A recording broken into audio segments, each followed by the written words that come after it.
All right. I was supposed to have started at 9:30. Well, first of all, welcome everybody to the A.M.P. All My People podcast. It's been a while, and it's been too long, to tell you the truth. And some things you need for somebody to either kick you in the butt or stay on your back about it. I had people kind of stay on my back about it though, but once you're a grown man, it's basically up to you. You know what I'm saying? What you want to do from day to day. So this little show right here is basically just to get back in the groove of it. Probably about 2 years ago, a little more than 2 years ago, doing a little podcast stuff, whatever. But it's time for me to get serious with it. Get all the rest of the kinks out. Get my guests. I have a line of guests that I have people that I'm going to interview, and some more stuff. Today's show, I supposed to start like I said at 9:30. Technical difficulties. I apologize. I got a guest too that's supposed to be. I'm sorry. I'm not talking to the mic, but I got a guest too that's supposed to be coming in. He's out of town right now, so he had a little problem with his phone as far as the Wi-Fi. I'm just holding this in my hand, and but he's gonna try to join me later on. So basically, this show right here is called Ammo. There are a lot of us that we ask questions, or we see questions being asked, on TV about our people. And the people on TV or face to face cannot really answer those questions. Sometimes we can answer those questions. Questions like, why are our communities, or why we don't recycle our money, why we spend our money with everybody else, and why we don't go to college as much as everybody else, why we fill the prisons up, why our homes and neighborhoods look the way they look. It's a whole lot of questions that most people can't answer because they haven't been, I guess, armed with the ammo to answer back. So with this show right here, you see my number on the screen, 874-6785-910. So if you want to call in and you got 2 cents, that's what it's all about. But other than that, it's gonna be short and sweet. Cause like I said, I'm getting back into the podcast mode. One thing about podcasting, if you're worried about how you sound, you'll lose track of what you're saying. If you really, really worried about what you're saying, then you don't care about how you sound. As long as people can communicate and y'all understand what I'm talking about. All right. So first of all, like I said, I've seen people have questions and people ask them why this, why that. And a lot of times they're asking the wrong person. They're asking somebody that's not educated or not educated, but not in that field of history. Because to understand that, you have to understand history to understand why we are where we are. I hear a lot about the Mexicans. Why we ain't like the Mexicans. They come over here, they start businesses, they live together, they stack their money, all that kind of stuff. Well, I got some ammo for it. Some of them you might feel like are right. Some of them you might feel like are wrong. Or you might have your own 2 cents to call in and add to it. More than welcome. Okay, I'm gonna have to get back with this.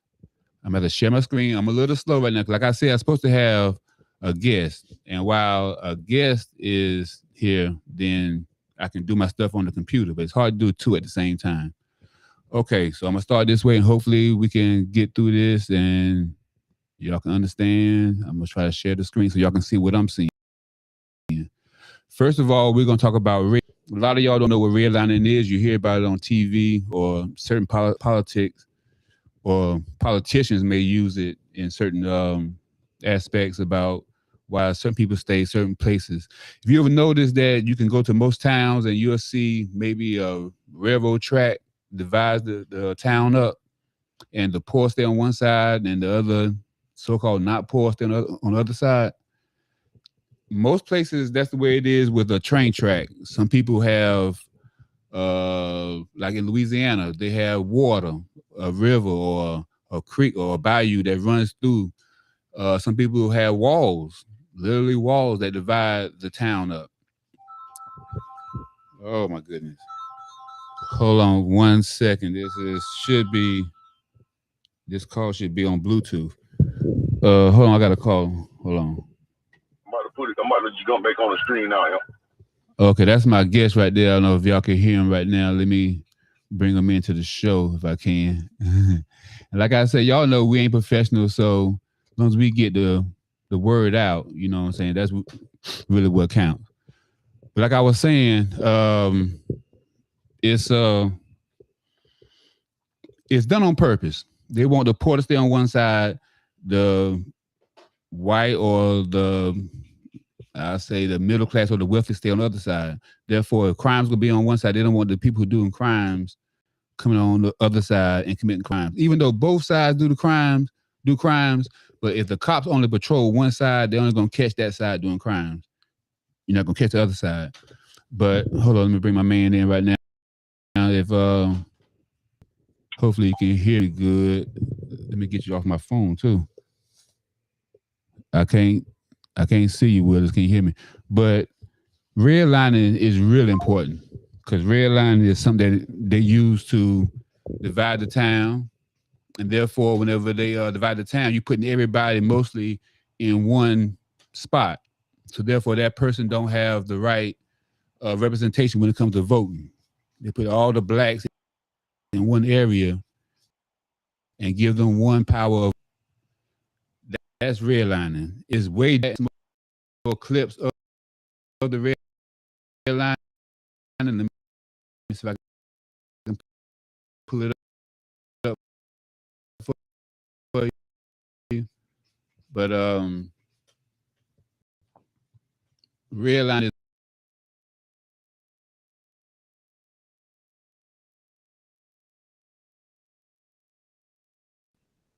in America could only be won by the help of black people, black soldiers. There's a reason why most people don't know that, and that's probably in my number uh, seven that I have on the list. But most wars were won by black soldiers, and once they went to most popular the Vietnam War, because we're alive now with soldiers that went to the Vietnam War. Most of us don't know anyone that fought in the World War II or anything like that. So Vietnam War on up is basically what we know: Iran War, Iraq War, Kuwait, Desert Storm, those wars. But basically, whenever the soldier go off to war, especially with Vietnam, was the most obvious one. Our soldiers came back, and they were supposed to get the GI Bill. The GI Bill was basically to help them build houses, build whatever, get on their feet, far as financially, far as business wise, and everything. Once they spent their life over there overseas. And think about it. This is something too for most. I would say most vets out there. A lot of y'all went over there and risked your life, risk your religion because you went over there and you would have killed someone if you had a chance to that didn't bother you, far as just because someone told you to go to war. You risked all that and you came back. And some of y'all are hesitant to even ask the government for anything. You feel like it's a handout, but all that you risk your life. You had your parents and everybody back here word about you for years. If anything the government has for you, go get it. Any kind of benefit, go get it. Because they wasting money left and right, spending money still on wars. So anything that you owe or you see, read the brochures. Talk to somebody that's um, a vet. I don't know what they call them, but they help people vet start businesses or whatever. Use that money to start a business. If you don't think you're smart to start a business, I'm quite sure you have a child that's old enough now.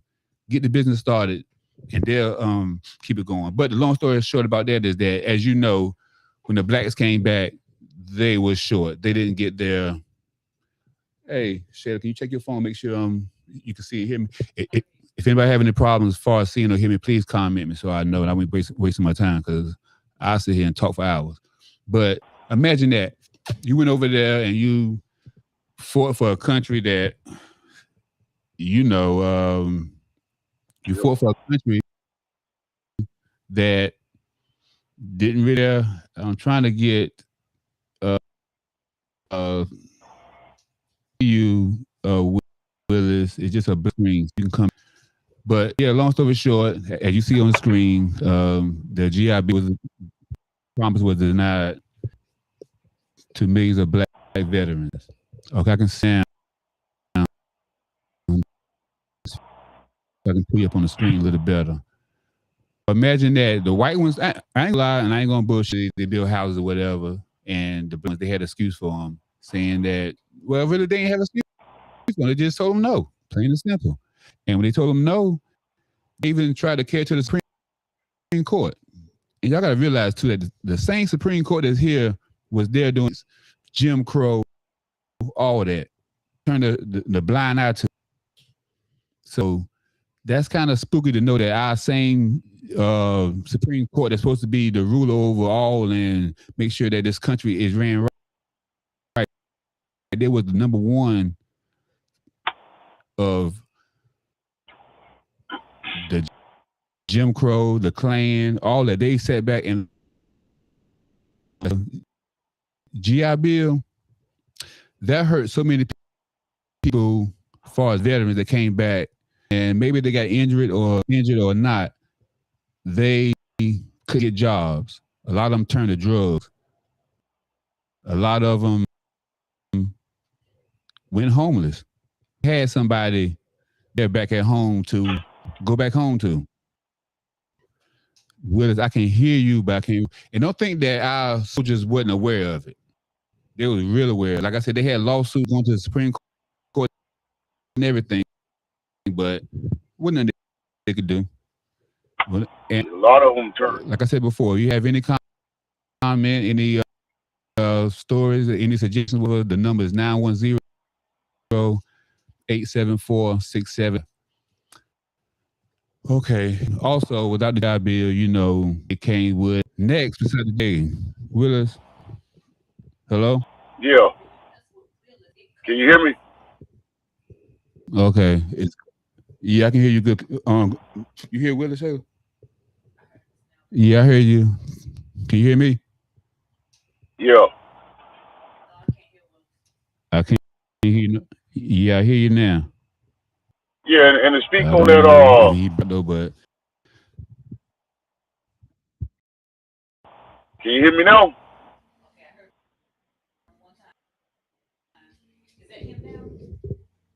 hear you, but you broke up again with, and Golly. you'll connect whatever though, but yeah, just keep walking. Walk towards the moon, man, and you've accepted. Hold on, man.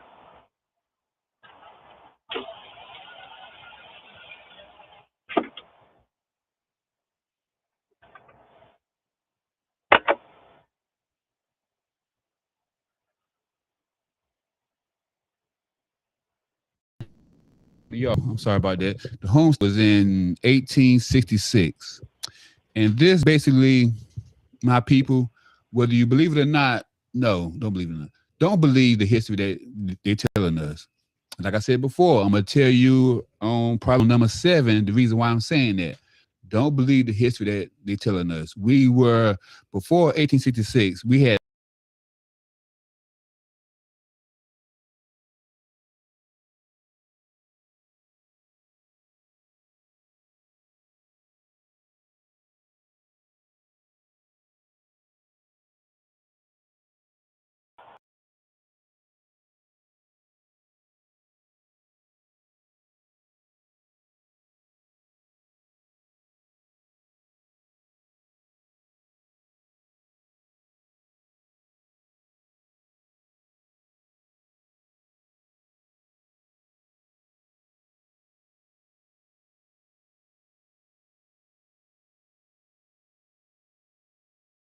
everyone from. You can't hear me? Okay, Will, is you back? Can you hear me now, Shayla? Okay, I might have to get out of Willis on because for some reason. Yeah, okay. I'm gonna try you again, Willis. I'm gonna see if I can bring you in right here. For some reason, someone's saying that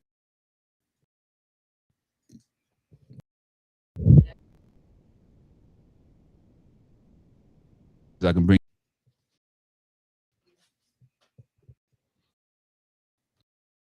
Okay. Page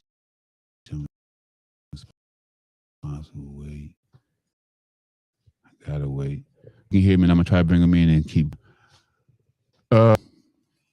Land. They took land from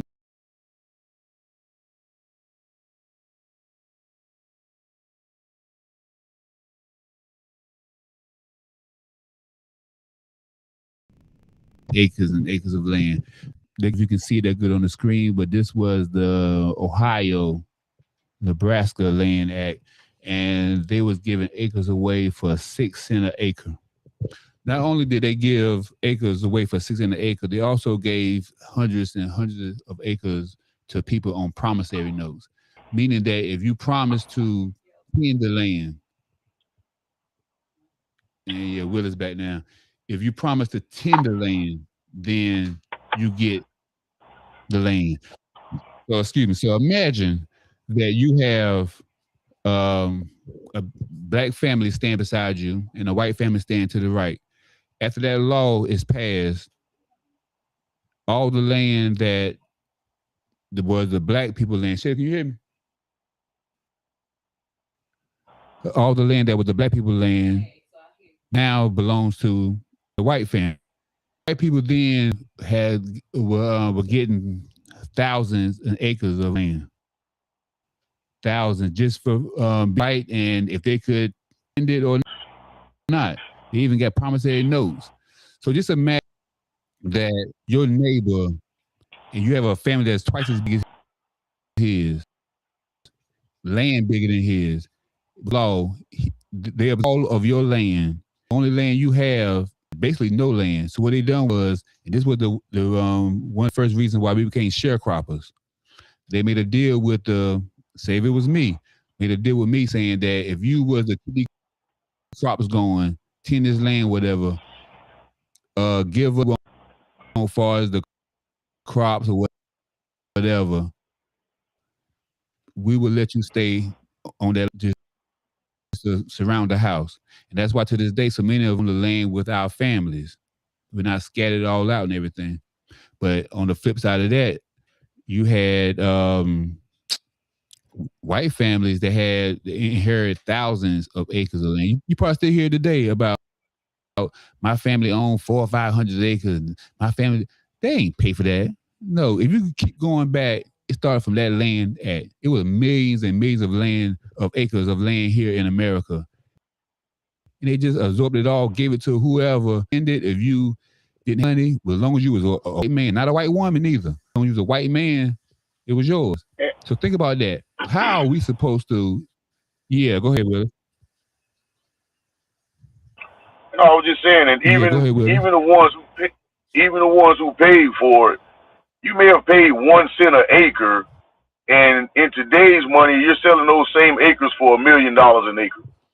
So if you were able to come across 1,000 acres back in those days for $100, and now you're selling 1 acre for $1 million, that's still a way to secure generational wealth for those today that could be completely financial irresponsible. So they try to treat us like we supposed to be perfect at every bend, You kind of, but they got all these but fail was you safes in kind of order to breaking up keep though? them But we above heard the water. most.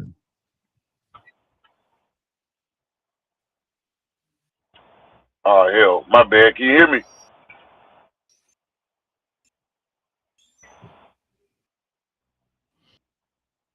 Yeah, was you broke up at the end of it though? But I know he was saying too.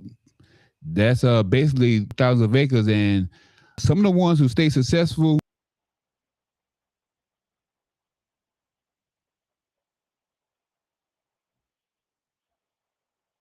Yep.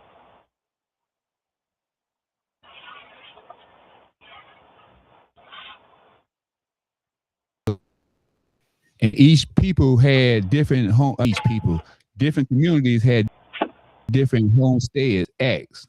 That's crazy though. I wrote one down. They had Nebraska.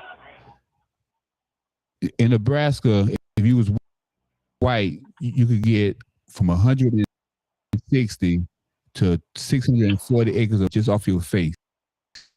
Verse, they put a filing fee on it. The filing fee from being able to get the land, because the land was supposed to be at the law chain, and the land was for everyone. Sure that brown people had no money, that they couldn't even afford the filing fee to apply in. Same way it was with marriage license. Marriage license, that fee first came for minority people, couldn't afford it because they didn't want to get married. On Willis, That's just Willis, you back? you know. Yeah, you know the college Oklahoma. You know Oklahoma Sooners. That name Sooners is because people who they got that name for people who went out early to get land during the Homestead Act. If you took off too early, and a lot of people just snuck out and claimed land, you know, before the date that they were supposed to go. So that's where that name Oklahoma Sooners come from. So they still hold that name to that college to this day. It lets you know that, you know, that time in history that particular thing went down. So they know.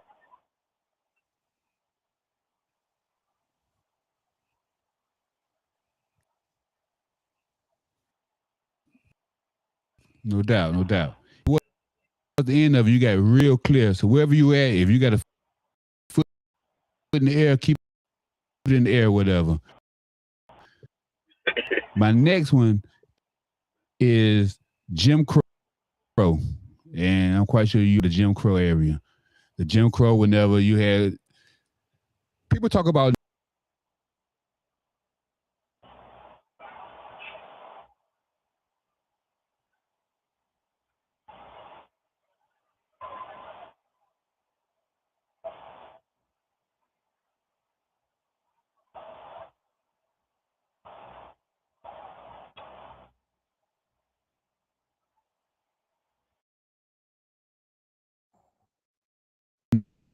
the famous restaurant here called Melvin's. Now they done sold it to a different family though, but matter me, I don't eat the meat no more anyway. But I still remember being small, and my daddy worked second shift, mama worked first shift. I would get off the school bus and ride with him to the job. We're at the same place, and then ride home with her. And on certain days, we would go to Melvin's. And I noticed we always went to the back window at Melvin's. For a long time, I thought there wasn't a front door to Melvin's, because I see everybody going to the back window and they would order. And then some years later, we would go inside the back door at Melvin's, order the food, come back out. I ain't think nothing of it. I ain't think nothing of it until I found out that at first blacks couldn't go in Melvin's at all. Then they gave us a window. Then they gave us the back door. Once I found out that, I couldn't support them. I mean, and I would see my people going in there happy and buying the big bag, taking it off and everything. But how could you support? Maybe just me. Maybe I'm different. Oh, Willis, can you hear me? Yeah. Okay. Okay. And like the crow about the bus, being on the back of the bus and the waiting rooms, whatever. That's like I say, right? In your local town, you probably small enough remember, or ask your parents.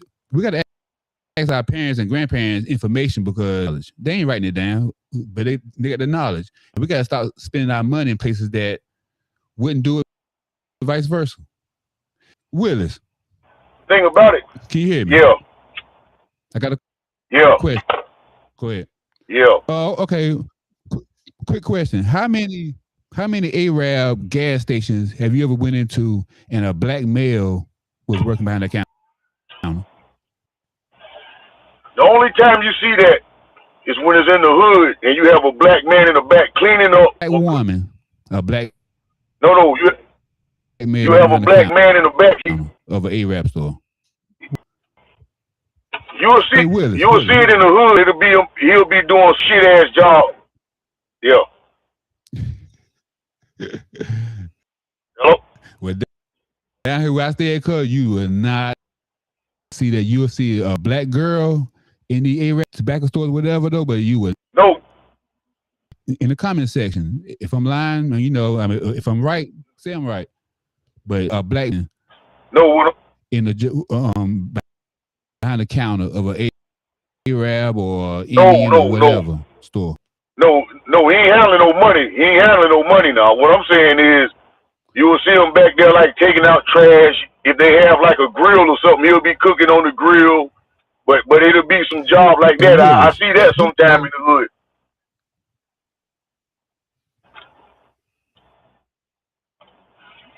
Damn, I keep going out. hey Willis, do me a favor. We ain't we ain't gonna worry about nobody else calling in. And we might go late tonight. It might be a hour or 2 hour show or whatever. So just call my phone, Willis, and we ain't worry about nobody else.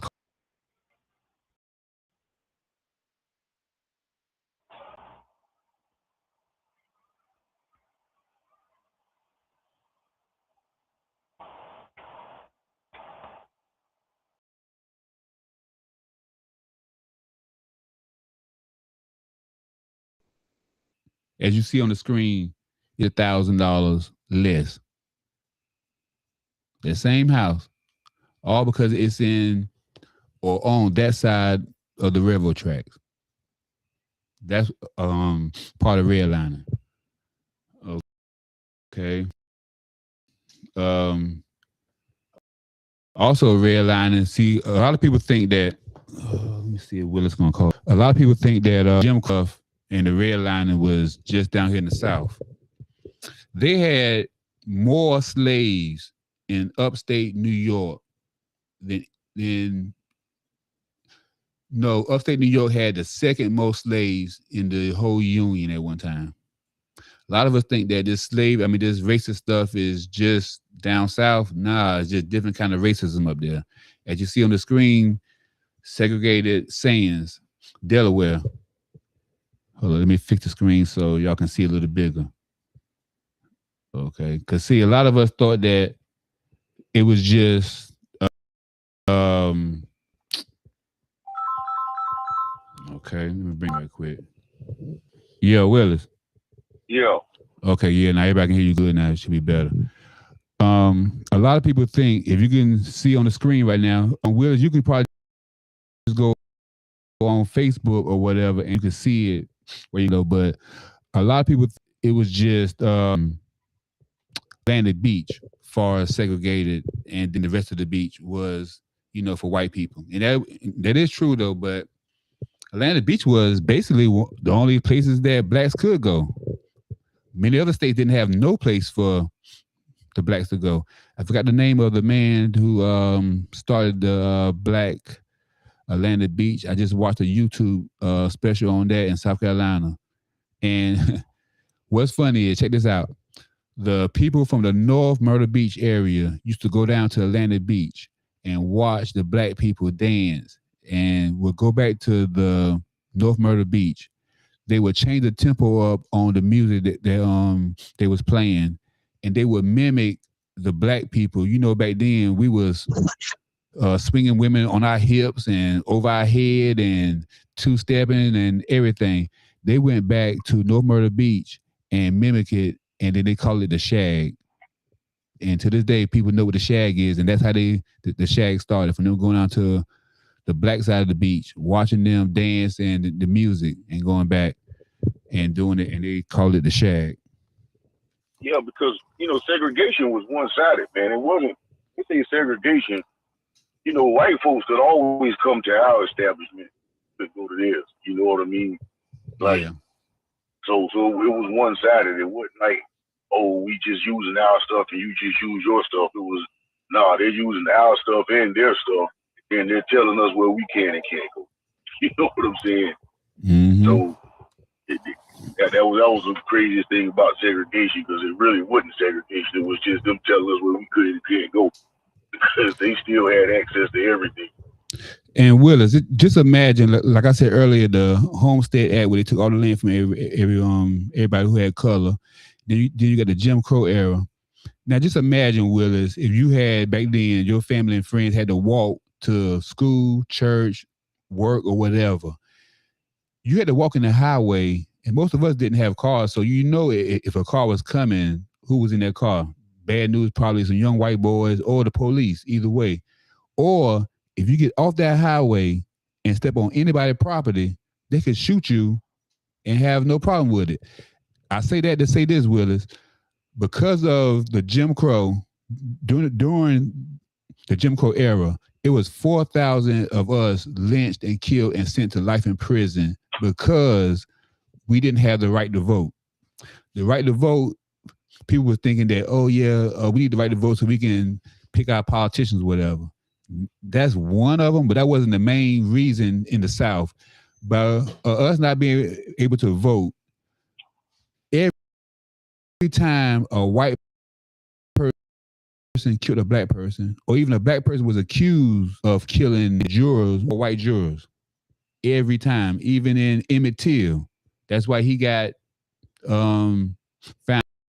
It was all white jurors, and that went on for decades in the South. No matter what you done, if you went to court, they wanted to fill them prisons up, got slavery back. You know that. You know what I'm saying? The amendment didn't abolish slavery. It just made it where if you committed a crime, then you could become a slave to the state, whatever.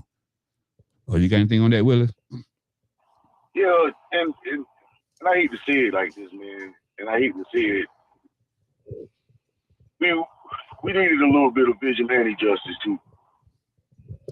You know, when you live in a system, and it's unfortunate that it has to be that way, but when you live in a system where you're like outnumbered and it's you the way it shipped us here in hell, those guys who killed them until should have lived as long as they like need a little bit of justice. And the thing about the vigilante justice, it'll let the system know that how far that they can go, you know, with their bull crap. You know what I mean? And see, by us kind of sitting back on our hands, we started sitting on our hands after the 60s, man. And when we started sitting on our hands, that kind of don't know how far they can go. Because you fast forward to today, like you said, if you was walking down one of those roads back in 1800, you knew it was no good. Now look at this young brother, Nolan Wells, that's going on right now today. Around a group of white boys, next thing you know, he turned up dead. And how many of these stories do we see? The scenario, you just see a group of boys riding down the road and see you. Only difference is back in those days, they could be outright and blatant with it. Now they just kind of put it in the closet. And that's what got a lot of black folks mixed up because they don't see no white signs and white folks don't run around as calling racism. Man, you should pull your own self up and it's like you're your own and that kind of stuff. But being that they took those signs down, now a lot of black folks are seriously convinced that racism ain't the problem. Liz Willis, do you feel like parents now should have the talk? Before they were telling us that we had to have the talk with our kids as far as getting pulled over by police officers. Now, do you think that we need to have a talk with our kids that have, because a lot of kids now have white friends. Some kids have predominantly, most of their friends are white. Their girlfriend white. I mean, you moved away though with us though, but back here now in Bladen County, yeah, a lot of, you know what I'm saying? So do you think that parents all over anyway should have the talk with their kids, with the kids who have a whole lot of white friends? From the start with, I don't see how we ain't been there. I don't see how that stopped. I don't see how we stopped having them. I'm gonna be honest, like a lot of people are convinced, and it ain't. I think a lot of black folks are afraid that if they have that talk, they're teaching their kids to like hate white folks. It ain't about hating no white folks. You know, you just gotta tell them the truth, man, or at least let them know the signs to look out for. So, let's say, for instance, your kid do hang out with predominantly white folks. You gotta let them know certain things. Hey, man, you ain't gonna be going out on no boat with them and all that old crazy shit. You know like, yeah, you can hang out with them, but you ain't gonna be spending the night over their crib now. Like, blacks on the boat. Y'all. Blacks on the boat with white people. Nah, we only cruise with white people. You know what I'm saying? They gotta be some Orientals or whatever. But like, yeah, man, know your boundaries, and even if you is hanging out with them, man, Because it be a lot of little signs, man, that be leading up to stuff that a lot of our kids don't be picking up on. Like, you know, they'll make a little subliminal joke, and your kids will be like cool with it. Like, nah, man, you got to check. If they make a little subliminal, a little monkey joke or a little something, and they try to laugh it off with you, nah, you ain't friends no more. You know what I'm saying? Like it'll be a lot of little signs that these kids will let go because they don't know no better the whole time. These folks teaching their kids what the game is. You think these folks ain't teaching their kids the game, you sadly mistaken. And Willis, maybe I'm wrong though, but I feel like if you black and you got a whole lot of white friends and you go to a party or whatever with them and a group of white boys, you can tell that the energy, whatever. I feel like stuff can go south real quick. But if you white, you at a club, you at a juke joint, and you with somebody black, you say nobody gonna bother you. Yeah, that black boy gonna go all out. No, he'll go all out if you know what I'm saying. Yeah, that's one of the biggest lies ever told, man. You know how like these lies are saying, "Oh man, the hood is dangerous." You can go to the most dangerous hood in America and drop a white boy off, a random white boy. Ain't nobody fucking with that motherfucker. He can walk through that son bitch better than me and you could. I promise you that, and you know that. Yeah, you're right. You know what I'm saying? Cats will be like, "Hey man, you good, man?" They'll be protecting that man. Don't know him from Adam and Eve. Hey man, you good? Where you need to get to? Where you trying to go? You know what I'm saying? Yeah. Like, so that's one of the biggest lies ever told, man. You know what I'm saying? It's, oh my God, the hood is so dangerous. I get out of here with that shit, man. And Willis, I say this right here too, and for y'all listening, this is more ammo that you can use on somebody when they ask these kind of questions right here. They always ask, how come black people always up riding and this and that, acting the fool whenever somebody white kill a black person though, but y'all blacks kill each other every day and nothing is said. Two things. First of all, something is said. Second of all, if a black person kill a black person, we know a cop, I ain't gonna say a white cop, but a cop or police, whatever, is coming to lock his ass up. We don't let no killer just walk around us.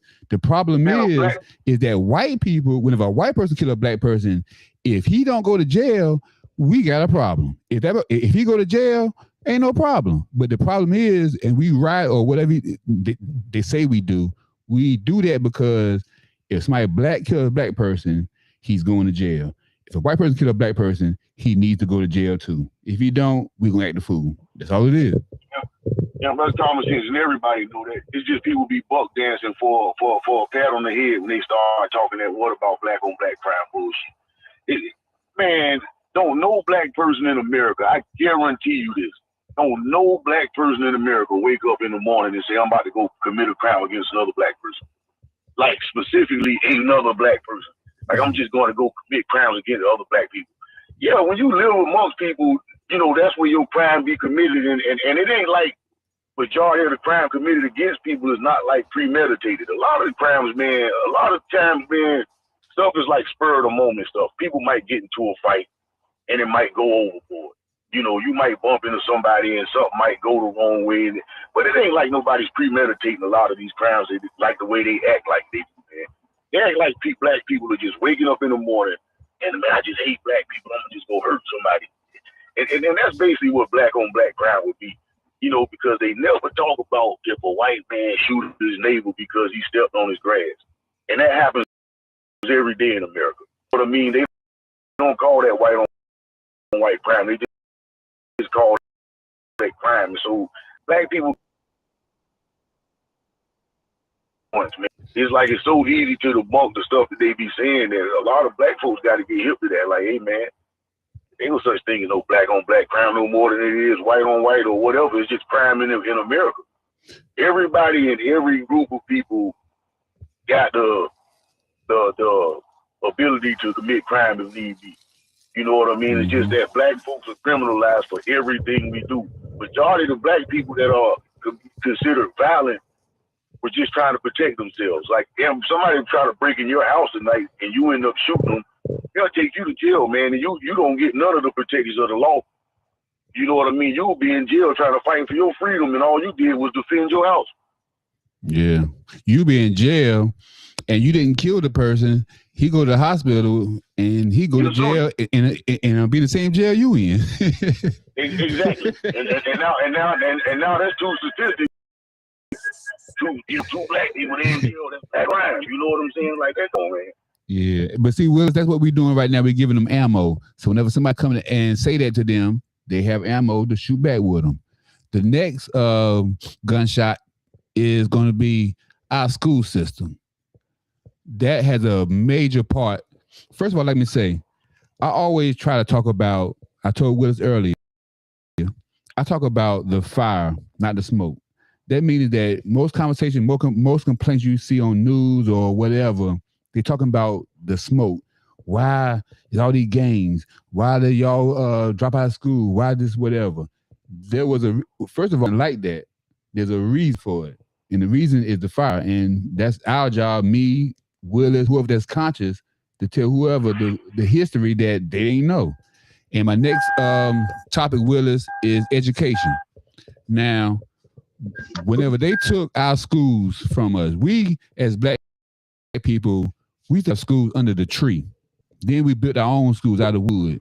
We used houses, whatever, and we made our own schools. Then our schools got bigger and better and better. Then, as you know, as a community, and even whenever I was in school, if you was the age of a school person and you wasn't in school at school time, you was a weirdo. R.I.P.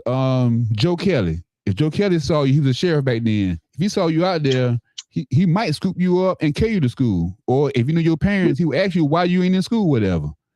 That's how we grew up, and that's how it just faded away. You know what I'm saying? And it ain't faded away on its own.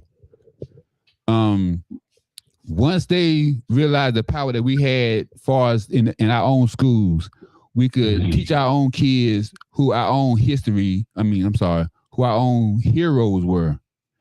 We could teach them who really invented stuff. We could teach them who really was and who did what, and kings and queens and any knowledge that we had, it wasn't controlled. And we could teach our kids that. Once they destroyed the black schools, a lot of people think about the busing to other schools and making our kids go to the white school. That's part of it. But so many of our teachers, principals, administration, coaches, janitors, school bus drivers, kitchen workers, they lost jobs, unemployed. Yeah, go ahead. Think about it. Desegregation, man, is orders and see, they're very strategic about the moves they make, and unfortunately, we're reactive, not proactive. See, they sat back and watched, man. They were like, "Hey, we were so-called segregated. We got these folks over here teaching themselves. We had over 500 hospitals that we owned that was black owned, and look, whenever they desegregated, look at all the institutions that they went after first. The schools, remember whenever they desegregated, it was, hey, black folks, y'all go to the schools now. And at night, our schools started shutting down. You know what I'm saying? And that was like the first thing that they had people out on the front line. And, you know, shout out to the ancestors that was, you know, the first people that went to this school and that school and they got the rocks thrown at them. You know, shout out to them. But they propped them people up, you know, like they were supposed to be the heroes, but really they was leading us into the burning building, man. Because, you know, trying to make us feel like, hey, this is the place to be. Now we get to go to school. What was wrong with our schools whenever we were producing doctors, lawyers, dentists, mechanics? We were doing all that already. We were producing those things ourselves. But somehow or another, they convinced us that our school system was messed up and we need to go over there to them. And it's a lot, man. It's just, and that was the beginning of the breakdown. Willis, I don't know if they convinced them or they made what the Italians say, make you an offer that you can't refuse. They start funding stuff. I mean, matter of fact, I always heard from Miss Sally Powell. Rest in peace, Miss Sally Powell. I don't know if y'all remember her. She taught at East Bladen High School, but she was a real a real one, a real soldier.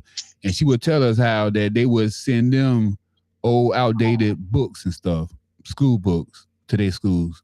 Because she, she was teaching at the black schools then. But they would send them old. But see, where's the crazy part about it was that all the athletes and the place to be was at the black schools. I'm talking to the computer instead of was the place to be was especially the HBCUs. All the best athletes, all the entertainers, they went to the HBCU because that's where the good athletes was at.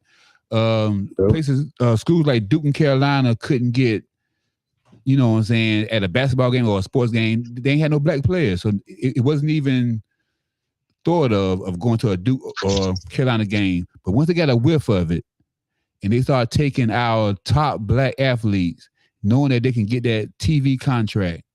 Now you look at a predominantly white school college now. All that money came off our backs as black athletes. And the TV contracts worth hundreds and hundreds of millions of dollars. We could have done the same thing for our, well, you know, it's a long story on that, but that's a chance you got to take if you're a good athlete. Are you going to stick it out and go to a HBCU? And some players have went pro to this day, some famous players. But the average one, you know what I'm saying, they're going to sell out. I ain't going to say sell out. You got to think back in the day, though, they could only go to HBCUs. So the best players came from there, like Walter Payton and all them boys went to HBCUs. You know what I mean? So all the Hall of Famers back in the 60s, 70s, and the ones that played in the 80s, all them cats went to HBCUs. You know what I'm saying? That shift didn't come until like the 90s and moving forward, because they had to go to HBCUs back in them days. But like I say, somehow or another, I don't know about the 90s because I don't know about the 90s because I remember it was a college. I don't want to get it wrong. I don't know if it was Oklahoma or Nebraska was one of the first ones to get a black player to play running back for their school, and they won like two or three championships out of 4 years. And then everybody started slowly getting black running backs. And so you remember when USC went and played Alabama back in the 70s, and USC had all black players, and they ran through them boys. Alabama was like a big time powerhouse, and they had like a little intramural game, and they ran through them boys. That's whenever they started going to get them black players in. Yeah, that's crazy. And I'm sorry, go ahead. No, like you said about the smoke and the fire thing, realize how deep, like that's one word that kind of kills me today, how they talk about people got to address trauma. Everybody got mental health and all that kind of stuff. And if people really believe that, man, and if they really think that people suffer from mental health issues nowadays, then you can't overlook the past trauma that's been passed down because of all the system we came up in. Shit, when did the system stop? But that's what I'm saying. That's what I'm saying. So it's like a lot of people don't want to say it, and I get it, man. A lot of people just don't, and I hate to say it. They're afraid to say that because they don't want to hear backlash from the white folks. So they found a way to kind of ride the fence, like, oh man, yeah, it's racism, but that ain't the problem, and and it's kind of like, stop that, man. Oh, it's easier for them to debate and fuss back and forth with us, but yeah, you know what I'm saying? It's easy for them to do that. Yeah, man, and that's kind of what kills me is like, man, just call it for what it is, and until we get to that point to where enough people are calling it for what it is, we way behind change. Yeah, I got a picture now on the screen of a black dude in the classroom, number white, back in the 60s, whatever.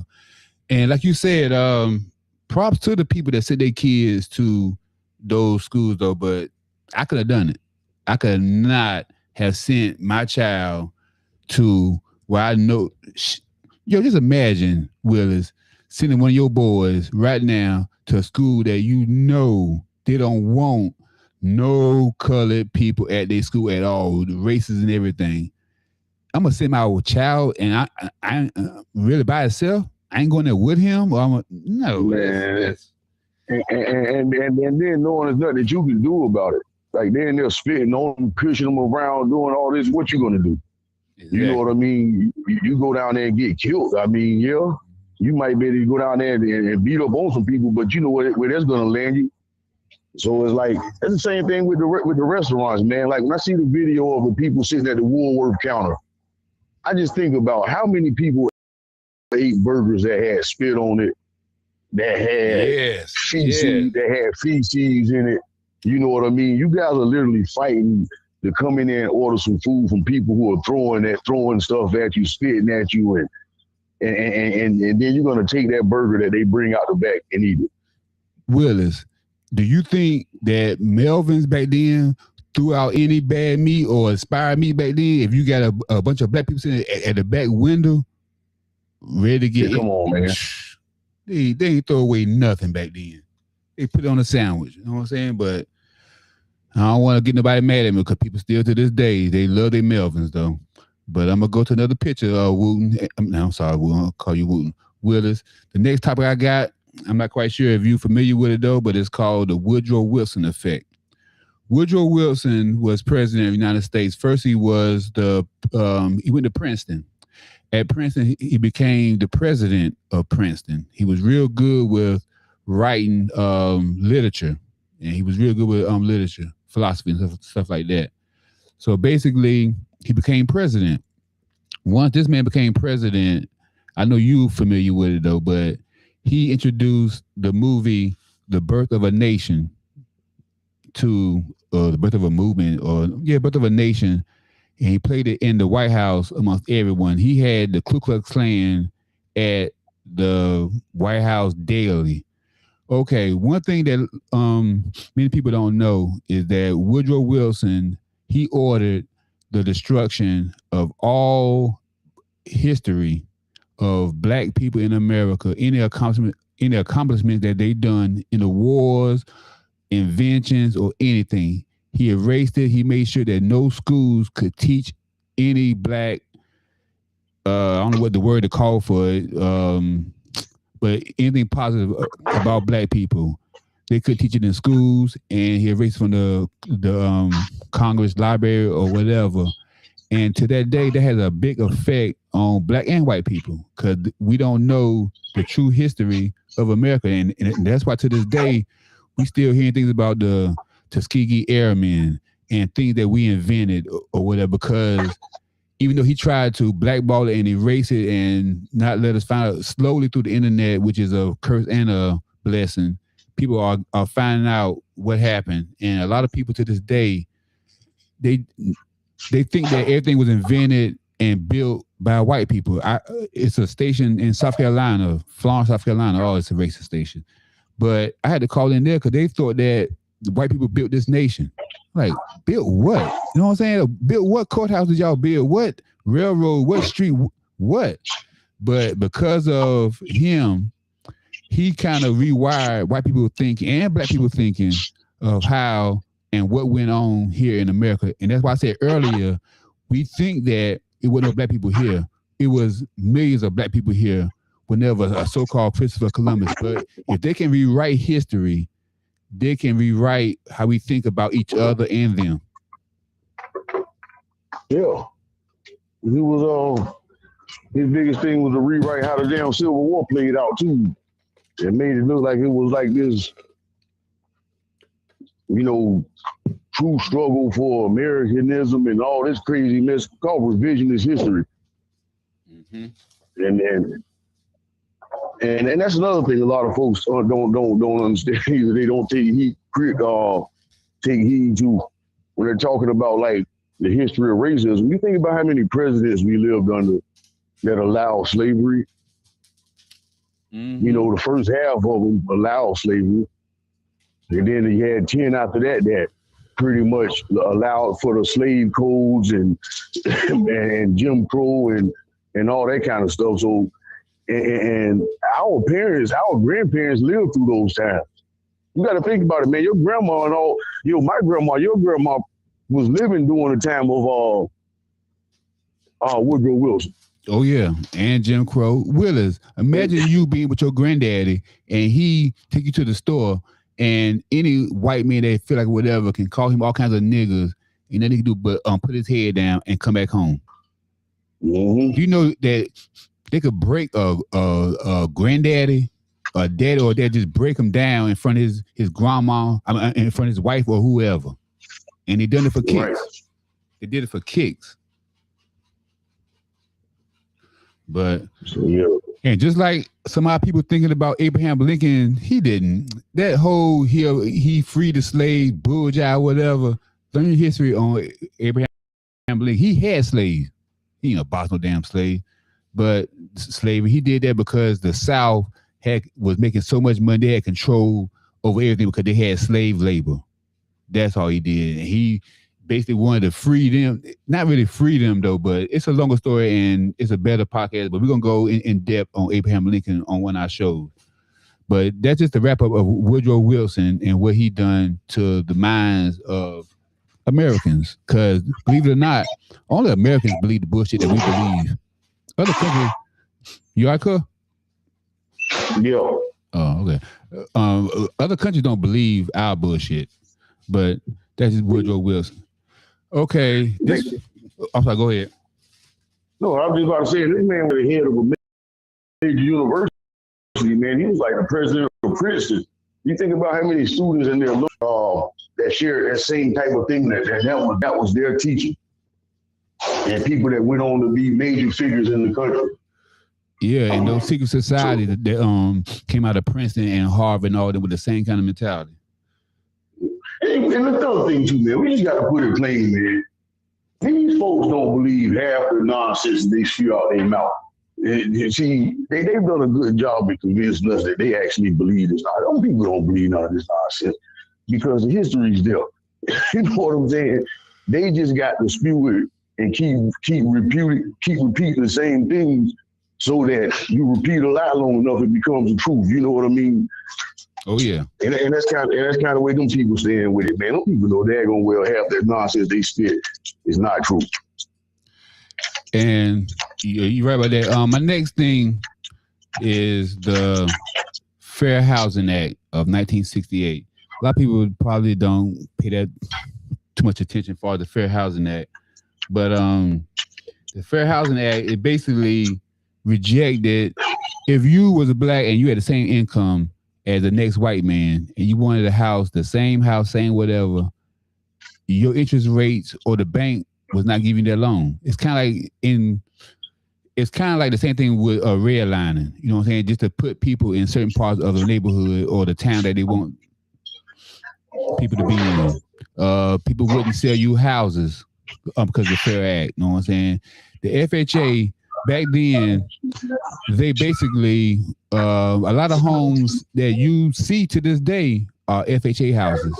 They all kind of look the same with the car porch, the front door, basically a 3-bedroom. During that era, in that time, in the 60s and 70s, FHA built a lot of homes, but they didn't approve majority applications. Some people wonder why, and on the screen with us, I got the projects on the screen. Some people think that we wanted to live in projects on top of each other. No, we Africans. We love land, let it be ground to the earth.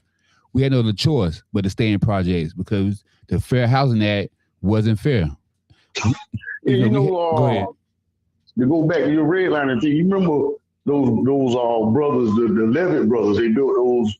They were the ones that invented the suburbs of what we would call the modern day suburbs, and it was a Levitt town. You know what I mean? People want to look that up, and they specifically had that black folk couldn't purchase those homes, and they were the guys that created the modern day suburbs, like you say, built the same houses, same size plot of land, the little picket fence garage or whatever.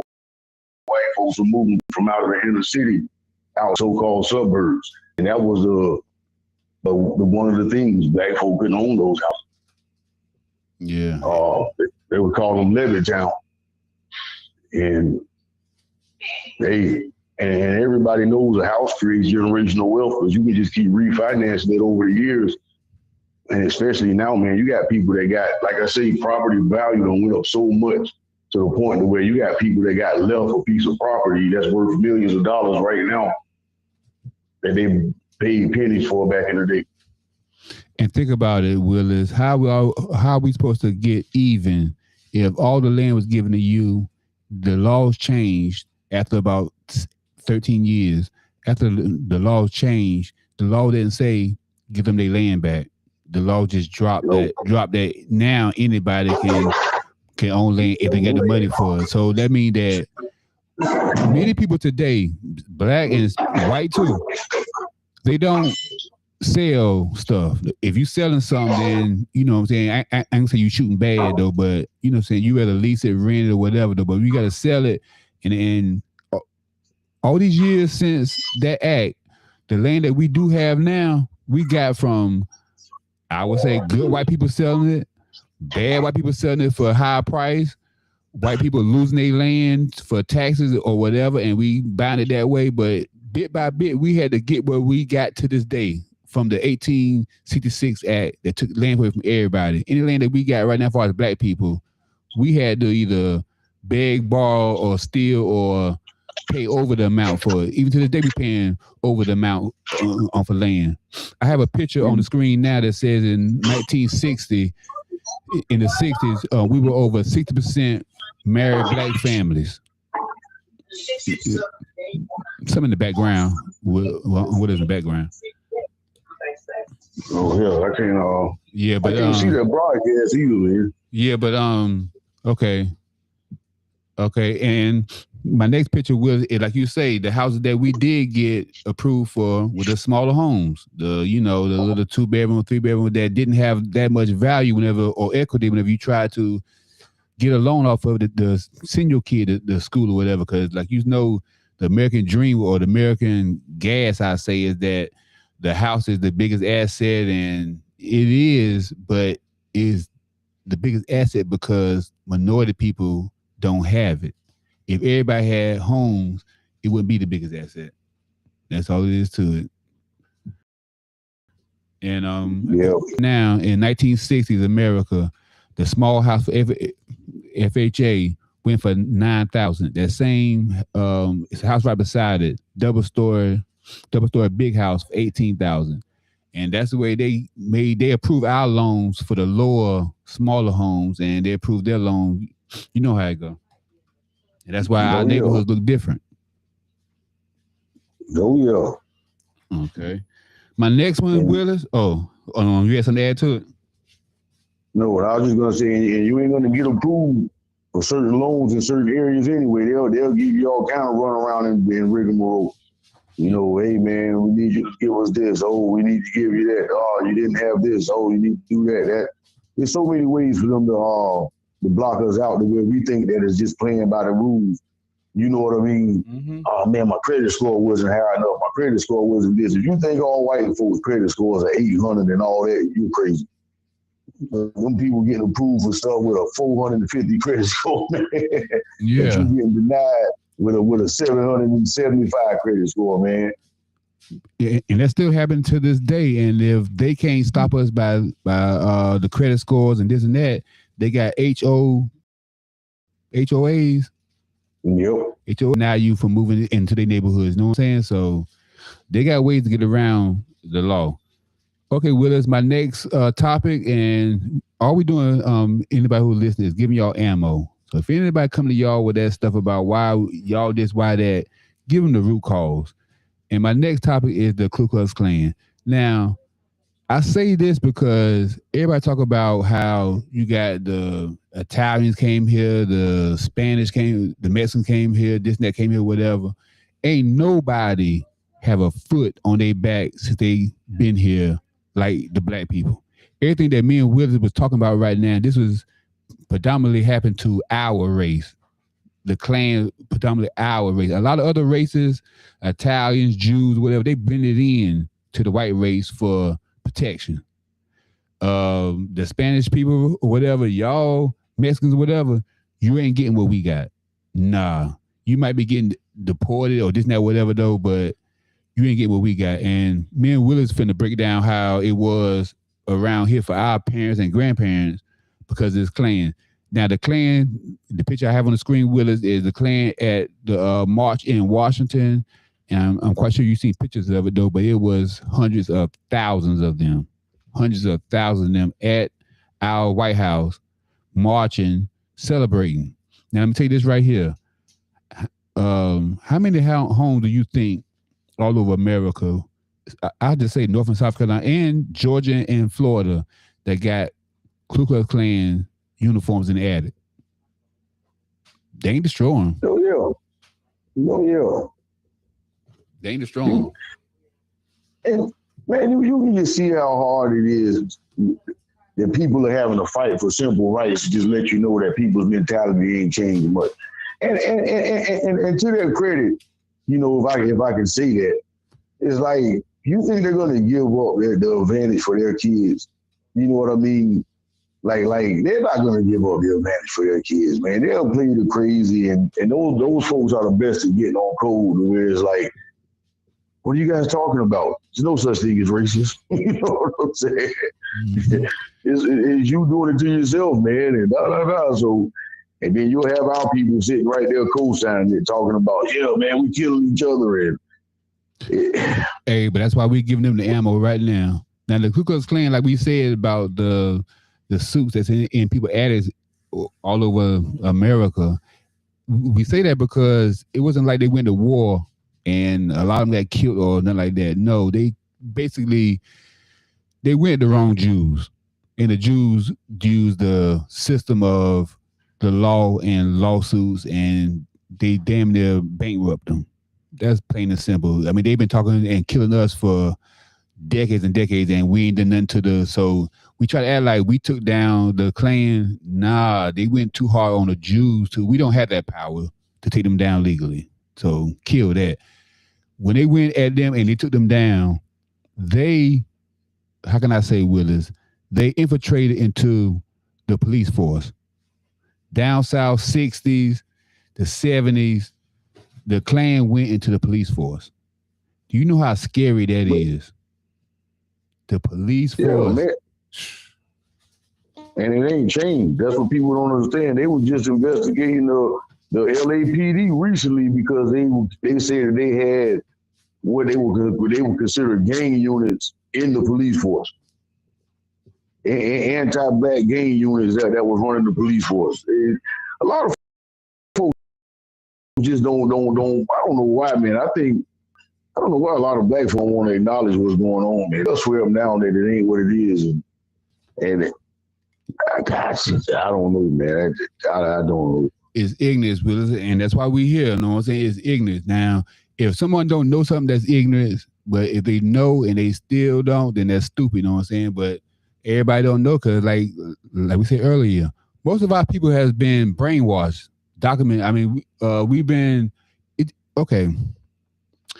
If you take anybody from a small kid and you put him in a school, they're going to believe until he's 18 years old, they're going to believe what that school say. You put somebody from a small kid and you put him in a church. Until he's 18 years old, he can believe what that church say. You put him in a mosque or whatever. It's all indoctrination or whatever. And as black people in America, we've been indoctrinated the wrong education. So that's what we're here for, is to give people ammo. And once everybody, I mean, once you show a little bit of ammo to somebody, ask them kind of questions, they'll back off. Because they don't really know. They don't, I mean, they just asking the questions that everybody else be asking, whatever, though. But if you give them the kind of answers, people don't talk to conscious people like that. They don't talk to Muslims. They don't talk to people that can educationally shoot back information back there to them. They don't. So that's what we here try to do. Like right now, I got it on. Yo, man, you have so many. Just imagine, Willis, you driving at nighttime and a cop is a Klansman and pull you over. Yeah. They had judges, Klansmen, prosecution. So anything you do, the whole system to get you into prison or whatever, if you luckily to make it to prison, is Klansmen all in the South.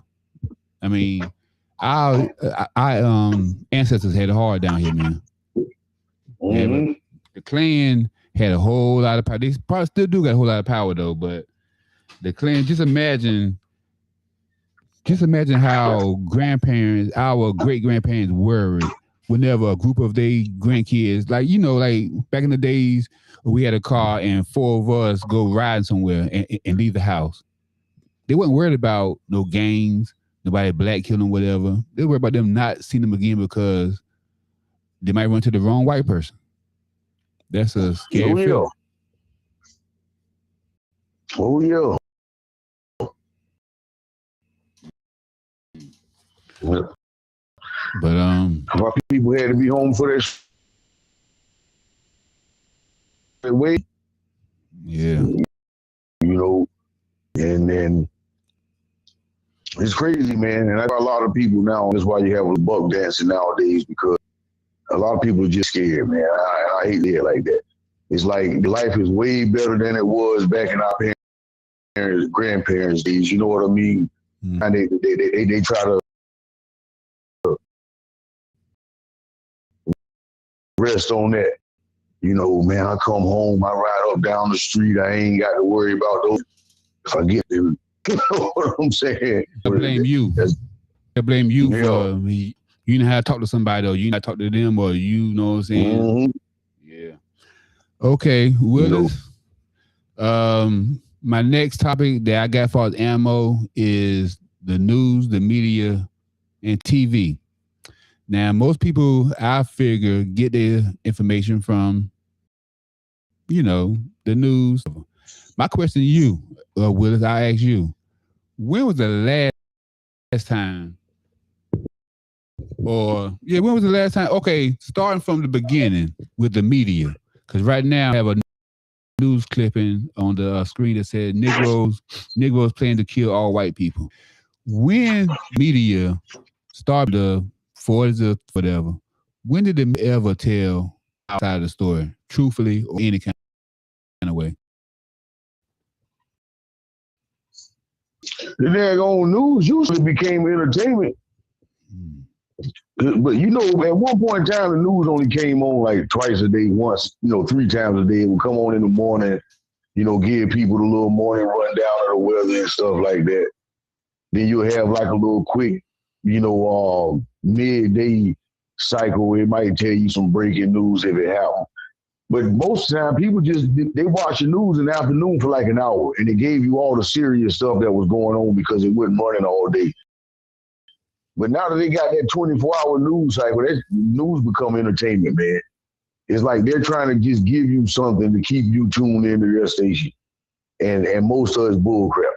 And each station got to give you a counter opinion.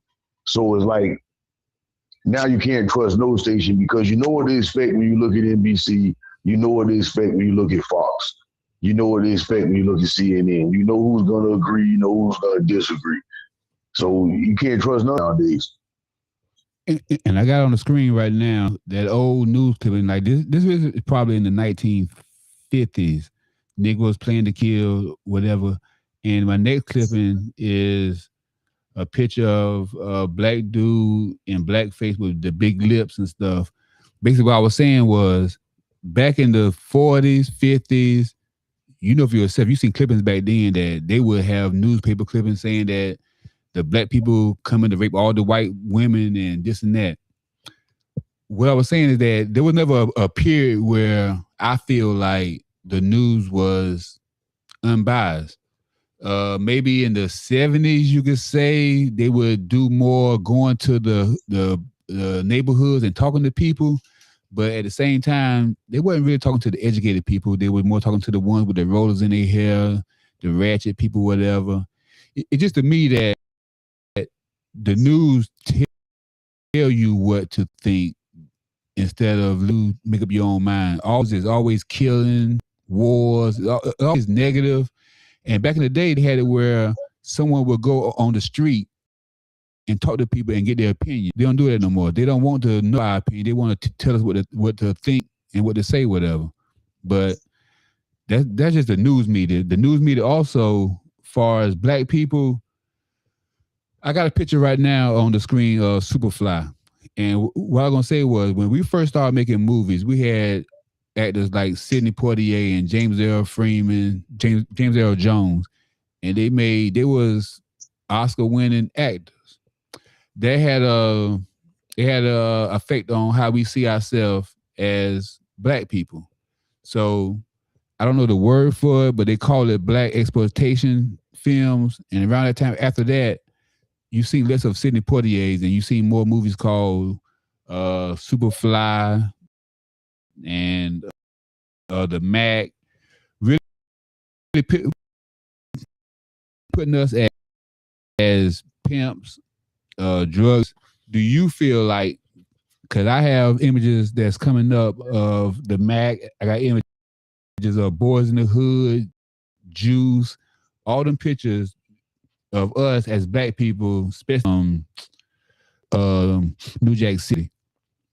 Do you feel like they always portraying us at that way and has effect on the younger people or I can say younger, sometimes you could be old and ignorant sometimes, but all those films of us only being drug dealers and stuff, do you think that has an effect on the youth?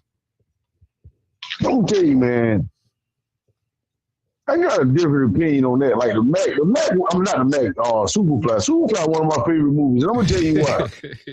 No, Fredo. I'm gonna tell you why. Because number one, if you look at Superfly, man, and even a lot of them black fiction movies, this is a problem that we have too. We got to stop letting them control the narrative.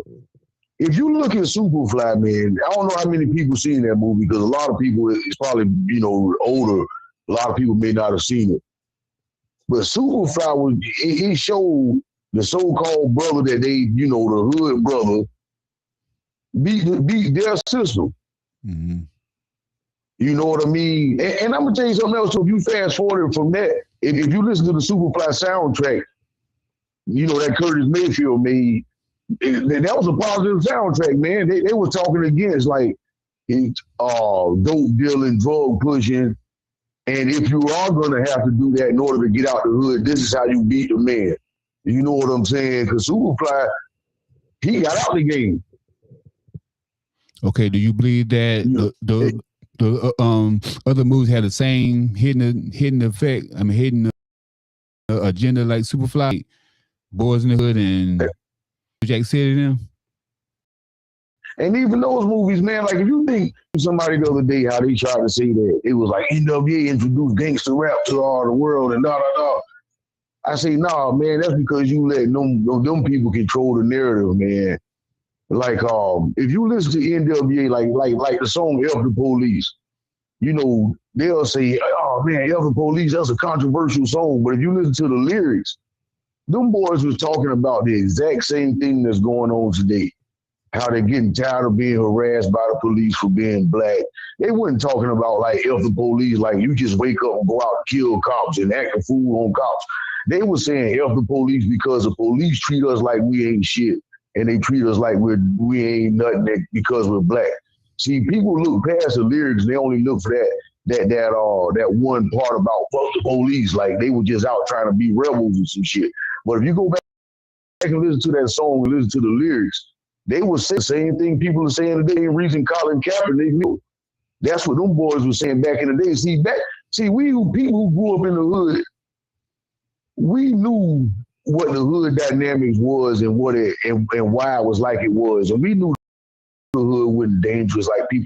Like take New Jack City, for instance. If you wasn't involved in the dope game or using dope, that stuff really didn't affect you like that.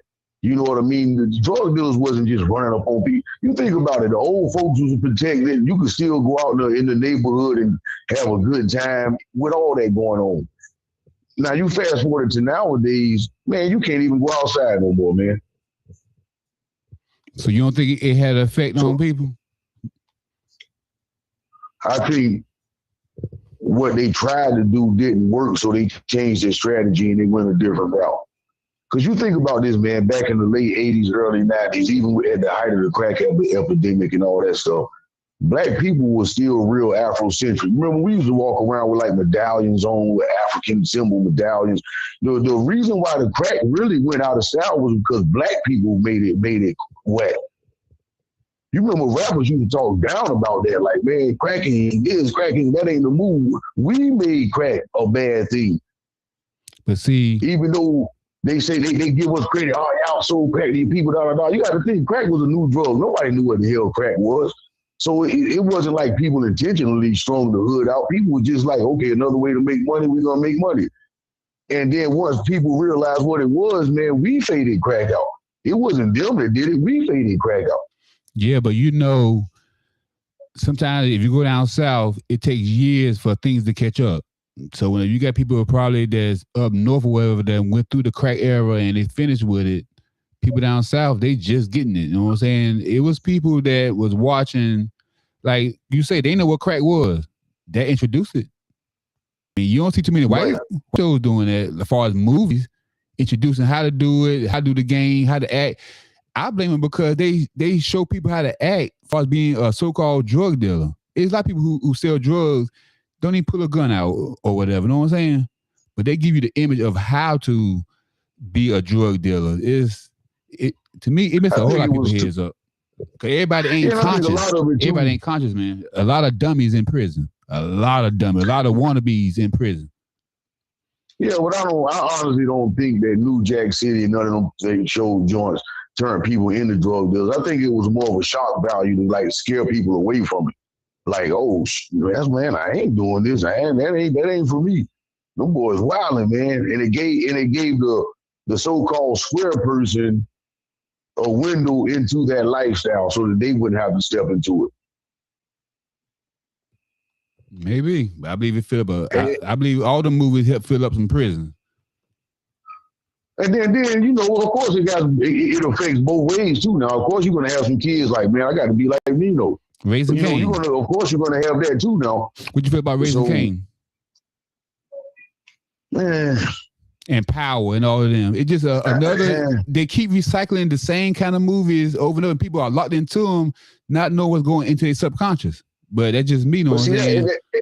But see, that's the modern problem. See, and I think now you speaking on that, I think that was their new strategy. You know, you got to think, man. Back in those days, speaking on the 80s and 90s, we had a nice, healthy balance, man, to where in our communities, for everything that you would consider so-called ratchet, we had a nice balance of something else.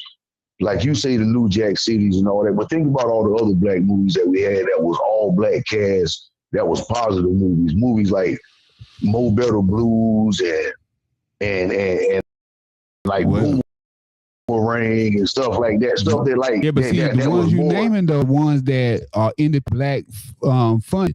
The people who fund movies wouldn't fund no positive black movie. Those Eddie Murphy and Spike Lee's. The people who they weren't funding positive black. It's like, nah, you didn't get the money for that. That's what I'm saying. But that's once again, we got to kind of look back at ourselves for that, man. Because let me tell you something else. If you're going to judge yourself and compare yourself to, let's say, for instance, raw numbers, we're 50 million people, right? Here in America, 50 million, black descendants of the slavery trade here in America, chattel slavery. If we're 50 million foundational black Americans here in America, we can't compare ourselves to a population of 300 million people. So, and what I mean by that is our idea of wealth can't compare to them.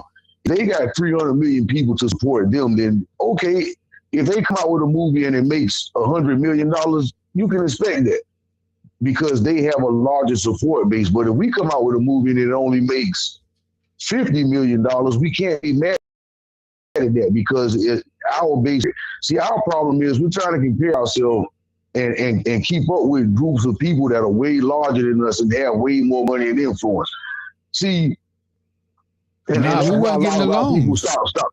No, what I'm saying, that's why a lot of our people stop investing at home because it's like, well, I ain't gonna make trillions of dollars because my people don't this and don't that.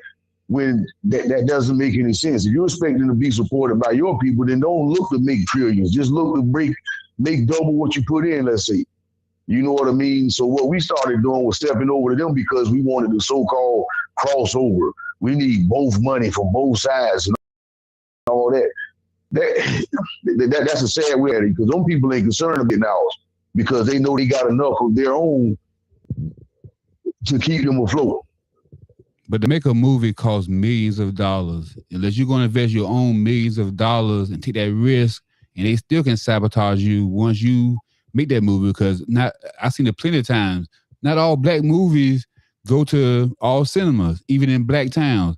Even sometimes you can go to a black movie and they sell you a ticket for another movie saying it's sold out though, but if you can find a seat, and then you go in there, Yeah. and then you got Ice Cube, F.W. Gray. You got all these black movie producers that will tell you white people will not fund you on certain kinds of movies. Same way with music. Music was the same way. It was a whole lot of artists that tell you that they had a song they want to put out, whatever. But that person who wrote them contract, and that's next coming up, is the music. Yeah. We were just talking about the black exploitation era. You this now, right now. They made a movie. What was it called? Cotton Comes to Harlem. Cheap, low budget movie, and it made like triple its budget back. Now, mind you, yeah, it didn't sell like Star Wars and all that kind of stuff, but it made its budget back ×3. That's all you can ask for. And when the white folks seen that, they was like, oh man, these people are making these. You think about those Dolomite movies. You remember those Dolomite movies back in the day? Yeah. People got rich off of those movies and they was cheaply made. You know what I'm saying? Cheap production. See, once again, our problem is like, let's say for instance, I'm a major actor. I'm a Denzel Washington or whatever. I can't charge my man Spike Lee the same thing that I'm gonna charge Steven Spielberg. You know what I'm saying? If Steven Spielberg come to me saying he want a movie, yeah, Steven, I need 20 mil from you, man. Spike Lee, if you come to me for a movie, man, brother, throw me 50,000 in this movie because it's about the movie out and it's about the message out. See, it's really it's our mentality and how we look at stuff, man, and how we go about our business. We can't continue to try to do business the way the larger society do business because we're not going to be able to keep up with them that way. That's what we're trying to do. That's where that phrase "keeping up with the Joneses" come from. That goes over a lot of people's heads. We're trying to keep up with the Joneses in ways that we don't even get it. We think that people say that by you trying to keep up with your next door neighbor. No, it's us as a collective trying to keep up with a larger group of people that has more resources and they have more of the system in their hands. We can't keep up like that. We got to start settling for what's good for us. But I feel that that don't mean selling for less now. I ain't saying settle for less. That don't mean settle for less. But what I'm saying is, think about this now. What can't you do if you made a consistent $1 million a year, right? Mm-hmm. What can't you do in life that you can do if you made a consistent $5-10 million a year? So what can I do? Yeah, can't you still live the same comfortable life if you made $1 million consistently every year versus if you made 10 million consistently every year? Oh, now we all know the 10 million. Yeah. I'm saying we know the 10 million is more money, but what I'm saying is, if let's say for instance somebody said, "Hey man, you only can make 1 million for the rest of your life every year," are you gonna really live that much worse, or are you gonna lose out on that much? Now, unless I compare myself to the one who got 10 million. That's what I'm trying to tell you, yo. That's what point I'm trying to make. I feel you on that, though, but I don't believe that fits this argument of them not giving black producers money. All movie makers go to the same kind of banks to get money, or the same movie companies, whether it's Miramax or whatever. All of them go to them to get money for the movie. And if they turn you down, that got nothing to do with you trying to compete with the white man. They turn you down because they don't want you to be successful. And but this is a free market economy. You don't need to go to them for nothing. That's the point I'm making. You think about this. It's a book called "Why the Jews Built Hollywood," because they wanted to control their narrative. They wanted to control how they were seen in over the media and over cinema. And the things these folks did, you know what I mean, is crazy. Same thing, man. It's a free market. I shared a video on Facebook the other day where J.R. Smith was talking about how it is in the black locker room, in the basketball locker room. And he said he was talking to these guys and he was like, man, well, I'm looking around and I ain't trying to count no boxes, but you work 50 mil, you work 75, work 200, and all we talking about UCLA to play basketball whenever ain't none of us got our own gym and the kind of money that we make. We ain't got our own community centers. But at some point in time, you got to kind of look in the mirror and say, hey, man, if we pool our own wealth, dude, we really don't got to ask some people for nothing, man. The money's there, you know. It's the mentality. Me and you right now, we could do something big in our local community. We just got to have the mentality of we got to plant the seed. We may not be able to enjoy the shade from the tree that they grow, but we put the seed there. You know what I'm saying? And that tree grow 10, 20 years from now, we may not be the ones relaxing under the shade, but hey, we planted that tree. We planted that seed. Yeah, that's what us having kids and make sure our kids, know what I'm saying, mind is right. That's a seed too. Exactly. My next topic was, because me and you we ain't gonna agree on the movie thing, but how about the music? I felt like the music back in the days, all natural instruments have a different way of reaching a certain frequency that we all go off of. I totally agree on that. Today they use a whole lot of synthetic machines to make different sounds that is based up our frequency.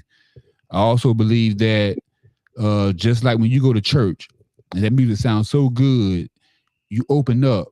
You open up, your spirit open up, whatever, and some things can come in while you open up. The same way I feel like if you at certain concerts for certain people and you don't know what they really got all around you and you open up, I don't care if it's a Jay-Z or whatever, a lot of people idolize singers and rappers today that's kind of scary. Like they truly idolize them. I don't understand it though, but back in the day, Willis, I felt like the music was ours.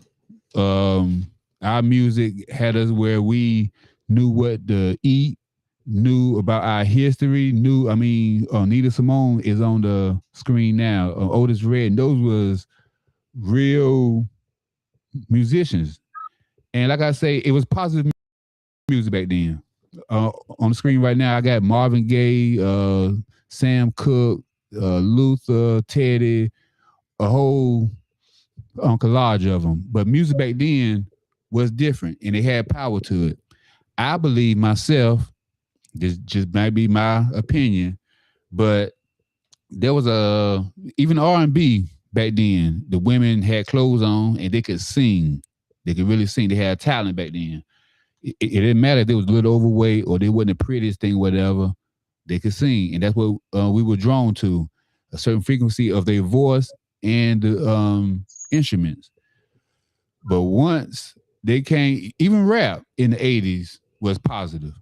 It wasn't about shooting guns. And now I gotta say, to me, the NWA, the Wu-Tang in the 90s, that's when the guns and the dope came into the rap thing. But before then, it was Big Daddy Kane, Kid and Play, Fresh Prince, Run DMC, LL, Salt-N-Pepa, and it was a different vibe. And when you went to clubs and different places, and I got an interview coming up with DJ Fats, and we're gonna go over that, the transition of hip hop and being that he was a DJ, how he saw it went and how the crowds went and all that though. But I say that to say this: in the 80s, it was love, it was house party, it was sweating, it was good time. In the 90s, I heard this before. And I don't have the information in front of me, so I ain't gonna go word for word, but it was a meeting that was done in the 90s. And in that meeting, certain people, which are also invested in private prisons to this day, they had a meeting with a whole bunch of producers. I want to say Puffy was one of them too, Andre Harrell. It was a lot of them. They had a choice to become filthy rich or get left out.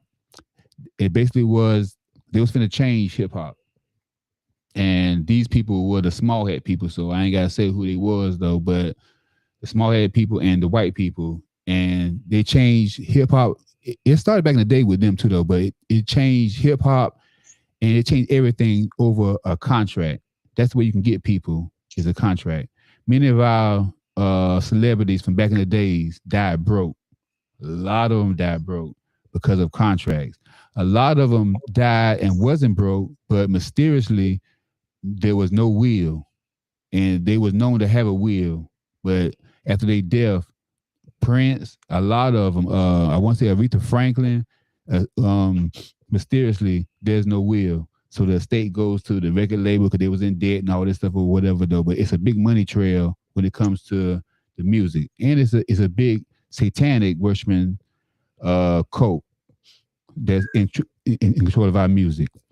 I noticed it back when the early '90s with that Laffy Taffy song, whatever, and they was changing hip hop. And to me, today the average hip hop fan has changed, and even the average hip hop DJ on the radio, they changed because you have people in their 40s that grew up off of a little bit of the old real hip hop, bopping and dancing around Charlemagne and whoever to WAP and Cardi B and whoever come out with the most ratchet stuff.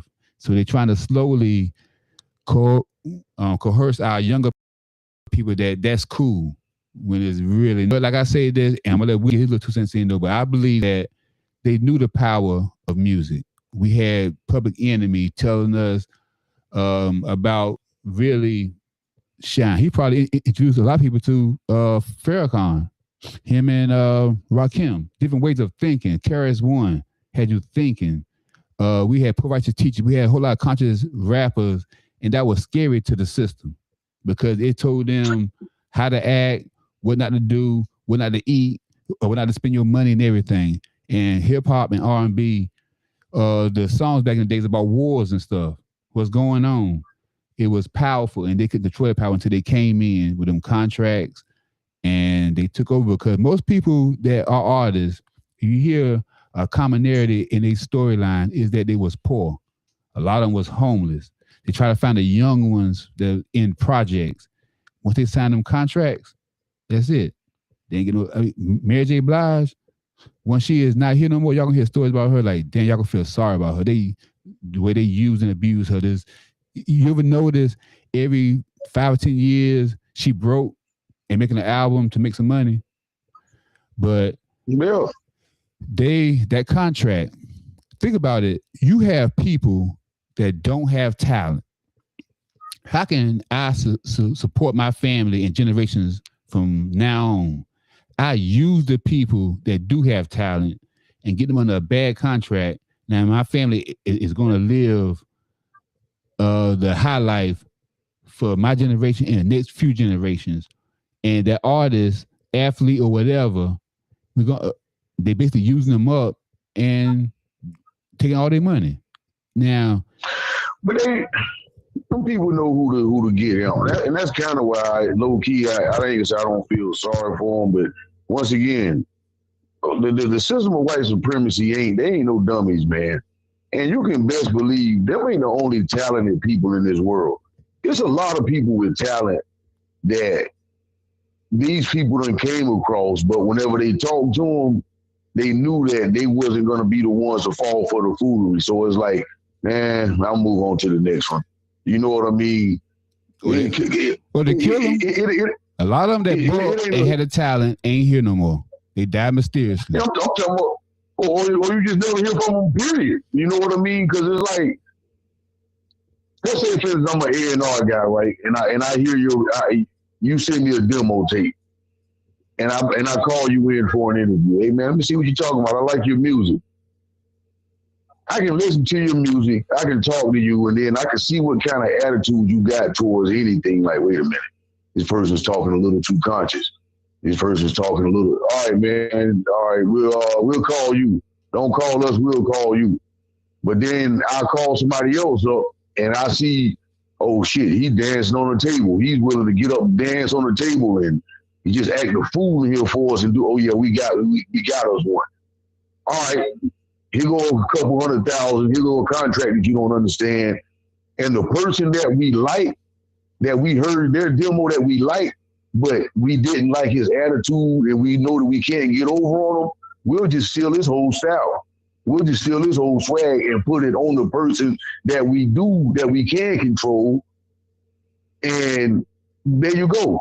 So we still getting the best of both worlds. We got a person we can control, and we're able to utilize that style in this music or whatever the case may be. Yeah, but see, whenever you say Sam Cooke, but Sam Cooke was smart though. But say if Sam exactly, but say okay, say James Brown then in a small town, South Carolina, he doing a little show, singing whatever. Somebody come to him, they got a contract, whatever. He go take his contract to well, he don't have a lawyer. He go get a lawyer. The lawyer on the same team. They did that for so many decades. But the lawyer be on the same team, and the people sign the contracts, and the lawyer getting a big windfall after they do sign the contract. I mean, it's so many ways that they done it even because they don't have the talent. I'm gonna tell you something else too. A lot of people knew they were signing bad deals, man. It's just that. Nah. No, let me tell you something else. A lot of people knew that because the thing about it is, it's kind of like nowadays, man, whenever you're getting finance for a vehicle or something like that, you go get finance for this vehicle and they say, all right, we'll finance it for you, but you got to pay 15% interest. You know the whole idea of paying interest is a ripoff, but you need a vehicle. So you say to yourself, all right, if I just get this vehicle, I can pay it off early so I don't have to pay as much interest. Or if I just get this deal per se, I can utilize the money that I do get and do what I need to do with it. And then I can kind of like rebound from the bad deal. But unfortunately, it never happens that way. You know what I'm saying? People convince themselves but you ain't talking about somebody to take the money. You ain't talking about somebody that's 70, 80 years old from the projects. You ain't talking about somebody that's 60 years old staying in a small town, South Carolina. You saying like basically you already got a job and you got bills or whatever. Nah, they don't get old people like that. They get young people that's poor. Notice even Steve Harvey. Yeah, I was staying in my car one time. I just lived in my car. If you don't want to sign in, okay. But whenever you suffer enough and you live in your car, you're going to come back. Not all of them. They're going to come. And yeah, even Prince, Michael Jackson, they ain't dumb, but they were fighting them all the way through their whole life because every contract they had flaws in it where they couldn't do this, couldn't do that. And them guys were smart. I mean, they were battling their people, but they still was battling Columbia or battling people. So they got something for the smart people and the dumb people too now. And you can act like act crazy you want to. You worth more dead than alive. This whole system is jacked up. And then like I said, then I don't know, man, because I always go back to what, like a guy like Prince, for instance. You want to talk like Prince and Michael Jackson. Like, see, James Brown was a smart cat, man. A lot of people sleep on James Brown. James Brown never got. That's why they hated James Brown so much. That's why he died broke. Man owned all this stuff. Huh? That's why he died broke. Because he was just a stupid spender. No, I ain't trying to say, I mean, and I ain't saying it like that, but as far as like ownership, you can't spend that much money. Brown, yes, you can. Not James Brown money. No, you couldn't spend that much. In the 80s, and you couldn't spend that much money. All of them James Brown had his own plane in the 80s. Man, they got all of them go broke. All right, well, think about it. Why they always saying that the average athlete go broke, pro athlete go broke 4 or 5 years after they retire? Now, those supposed to be athletes that we sent to a Division I school to get an education. Now, if you give me $1 million, I'm never going broke again. So you give me a Division I education, I get $15-20 million for playing ball, and then I go broke. It's a system, because man. If you listen to these athletes talk, number one, going to a division school don't mean you got a Division II education. That's number one. Number two, supposed to, but you know damn well them athletes. Like I was just saying, man, they got every year when that draft come around, they got thousands of kids that can play the game. That's good. They do interviews with these kids, man. They're gonna go for the ones that's gonna jump up and dance on the table every time. And that's why you got the same scenario. They go broke. Because just like you just said, the ones that's thinking like you're thinking, you give me $1 million, I never go broke again. Man, they ain't about to sign your black ass. They gonna go for the man that's gonna get the money back. But this is all pro athletes. I mean, this like pro NFL. I don't give you white or black. Everybody have a nigga attitude. Yes. Nah. Yes. And Willis, listen to what I'm telling if you. you hit the lottery right now, Willis, if you hit the lottery right now and you move, call your black ass moving to, well, I'm moving away from everybody. I'm going to Beverly Hills. It's a group of people that know you get that money. I don't care where you move to, they coming at you. I don't care if you're an athlete, they come at that money. It ain't like everybody just dumb and make dumb decisions. Listen to me. You're not listening to me, bro. You act like the pool of athletes is a limited pool. They got pools of thousands of people to choose from. You think they can't pick and choose the ones that fall into a certain category out of thousands of kids? You think they really choose the ones that run the fastest? You think they choose the ones that jump the highest? They're not the ones that get chose all the time.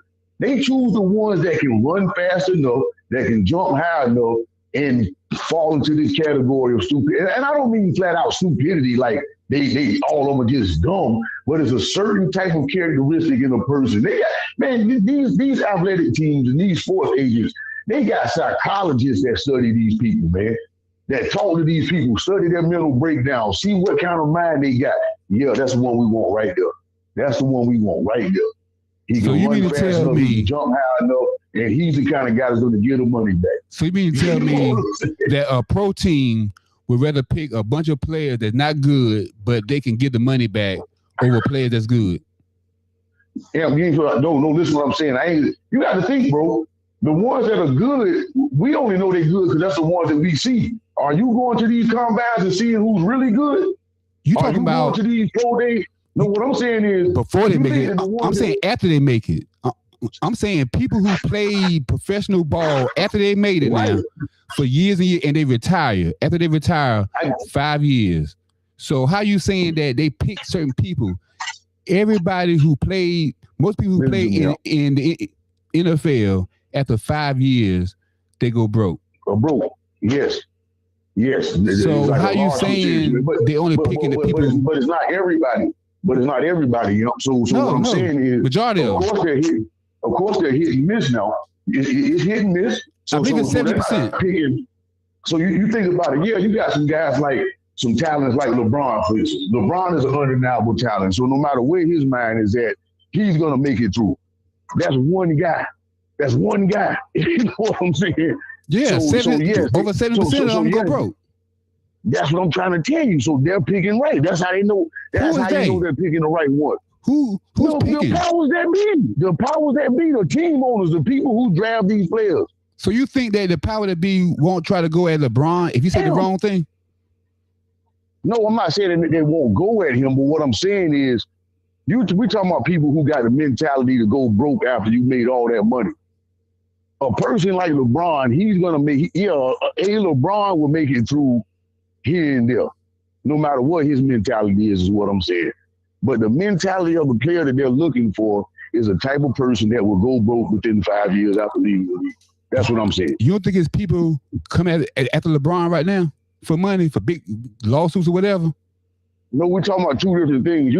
You're talking about, I'm talking about how they select the people that go to the league. No, I ain't talking about that. I said after they retire from the league, over 70% of them. They go broke. Yeah, right. After so they retire. In order for them to retire, they got to go to the league, right? Yeah. So they got to get selected. So they select a certain type of person to come play in the league, and that's why at the end of their career, they're broke. So you think a basketball team pick the mentality of a person over their skills? Yes, because this is what I'm telling you. We don't know all the players that they. Do you go to those combines and see the people that these guys play against? Do you know that we seeing the best players? Do you know that for a fact? Think about how many times you went to high school. Down. Your speed think about how many times you went. What I'm saying is, think about how many times you went to school, and it was a guy that was way better than the so-called star, but because the star might have had the right parents, or he might have knew the right being good with the coach, he got a little bit more shine. Things like that, what I'm saying. All the ones I know that was better than somebody else, and they ain't make it, is because they done something dumb. I don't know nobody that was the man. You look at those McDonald's classics and stuff like that. It be guys on that, man, that be busting guys' ass, but the guys that you know are the ones that make it.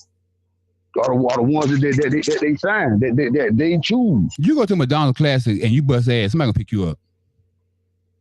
Not always, but sometimes. Shoot, that's what it's for. Right. You bust ass at a McDonald's Classic, the best of the best. It shows your skill, but you don't see the behind the scenes. What I'm saying now, you think they don't talk to these? You think they really just go by skill only, man? They're not gonna empower a bunch of brothers with millions of dollars that's gonna take that money and possibly start their own league. Well, they got some kind of good daggone skill test or cognitive test to determine. That ain't hard. You can become militant. You can become conscious. Jaylen Brown might not have been on the way he was. Jaylen Brown might not have been the way he was back in, like you say, the Columbine or the trials or whatever. You can become conscious now. No, living in America would do it, and they can't control that. I agree with you 100%, but I'm just saying, by your numbers alone, the numbers that you're giving, according to your statistics, they're choosing pretty good, man.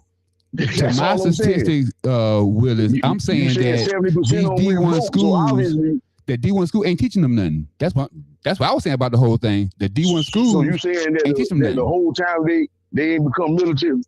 No, none in the league. Okay, the school might have didn't teach you nothing, but the whole time you're in the league, you stayed dumb. I'm lost. I guess if you stop going to college, you don't get no smarter. I mean, how do you get smarter? No, just like you just said. You said you can become militant staying in America, right? Like you said, Jaylen Brown may have not have been that person. You were saying that they pick a certain kind of person, like a dummy type person, so they know they can get the money. I said Jaylen Brown could have been a dummy type person at first. And then 4 or 5 years in the league, he's conscious and militant. They can't predict that. And that's what I'm saying. So with that being said, you say that the schools are not teaching these kids. So after 4 or 5 years in the league, they ain't learned nothing. How you gonna learn something if you ain't in school no more? So you stopped learning when you got out of school. You stopped learning. What you telling me? You ain't learned nothing since you left school. I learned stuff by experience. That's what I'm saying. But experience ain't got nothing to do. I mean, the stuff I learned in school, my experience is what I see in front of me. School taught me all kinds of stuff that I don't even. That's taught me history, taught me everything else. You know what I'm saying? My experience right now. Okay, right now, if you ask me the capital of all 50 states, I probably can't give it to you. If I was in school, I would. Right, but the capital of all 50 states don't teach you. Okay, I got $1 million in my hand. Let me not go out here and blow it. You better go back to school. You don't need school to teach you that. You don't need school to teach you that. You need some classes, man. That's why all of them broke. You need some classes. To not blow your money, yeah, you might not know about investing and all that stuff, but to not blow your money, man, you don't need school to teach you not to blow your money up. You're going to need some classes. It's experience, just like you said, experience. You could put money somewhere that you shouldn't have put the money at, trying to think that it's going to be there and draw interest or whatever, and then you try to get it back out. It's 30% penalty, whatever. You better take some classes. Once you get money, you better take some classes. Yeah, but still ain't no guarantee. Like what I'm saying is, ain't no guarantee in life. It's experience, man. If I get let's say for instance, I get my first NBA contract, and I look up in 3 years, I'm damn near broke, but I'm still playing, and I'm looking up and I'm like, God dang, man, I done spent $50 million daggone dollars out here buying houses, cars, and partying. Now my next contract is up. That experience should teach me when I get my next contract, I ain't gonna do that no more. Just like you said, experience, man. Like, okay, I've experienced how it is to have a bunch of money, so I should learn from that and be like, all right, I ain't gonna do that right there because that's crazy. So what I'm saying is, if you're a certain type of, these people know the kind of, that's all I'm gonna say. They know they're Negroes. I'll put it like that. You know what I'm saying? I believe myself, if you rich, you got people coming at you. That's their lifestyle. That's their life. I don't care if you white or black, whatever. They can put out, if they can walk in front of you with and you drive your car, you bump them, and they can sue the hell out of you. They'll do it. You know what I'm saying? Any kind of lawsuit. Most people go broke, I believe, either from lawsuits and doctor bills. You avoid them too. Yeah, bad investments too. And that's when you got to get educated when you start investing. But with us, this is the end of the show, I got 2 more segments left. The Black Boule. The Black Boule. And they killing us too, man. But we probably gonna go over that tomorrow night. Hopefully, when you going back to home? Or you gonna be in down there for a while? I'll be here for a minute. Okay, well, you in a good connection right now though. So tomorrow, Sunday, I know you ain't working tomorrow. And I'm trying to get this. I'm announcing it now. I want a sports cast. I need 3 people, and we're gonna get it legit. We're gonna talk about every highlight, every whatever. But I'm tired of watching YouTube from other people's point of view, and you know what I'm talking about. You know what I'm saying? Either the ex-players that can't talk bad about nobody because they so-called friends or whatever, or the people the other people, you know what I'm saying? I mean, we need a black sportscast to talk about sports the real way, because we're going to talk about what's the real reason why you think Boston traded Jaylen Brown. Cause what? They realized he ain't one of them. Yeah. So, like I say, every now and again, they want to slip through the crack. You got to think, 70%, man, 70% go broke now. So yes, their picking is not 100%. It's not 100%. You know what I mean? And then, like I say, you got some guys whose talent is just so undeniable that, okay, no matter how he thinks, we got to let him in. Like I said, like a LeBron.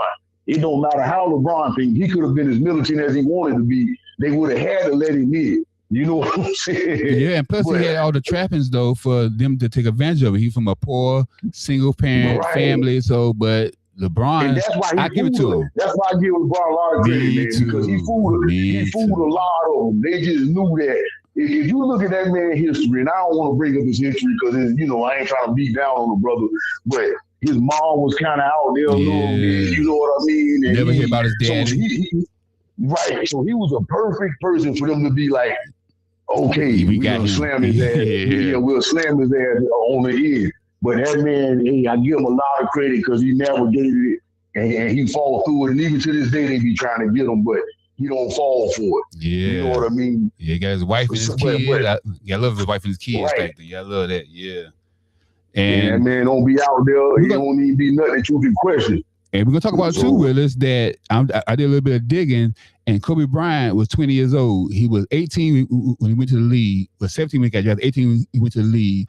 He was playing for 2 years for the Lakers all over the country, whatever. But at the same time, he had a 17-year-old girl in high school that was his girlfriend that he wouldn't let go while he a grown-ass man flying around playing in different states, whatever.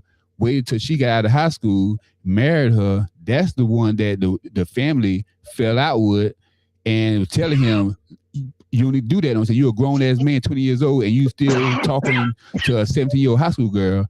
Then she get with him, boom, they're out of California, the beef between the parents, whatever, and he's dead. Now she a billionaire, and the family got to sell trophies to make money. Our next topic is going to be, where is the black money going to? And so many of it is going out of our communities that way right there, that one way. But I ain't going to talk about too much, though, because we done went on real long. But I thank you, Willis, for calling in, man. Hey, all we need far as people, because we have conversations, Willis, you know that, and we have conversations at the shop, me and my brother, Ty, and everybody else.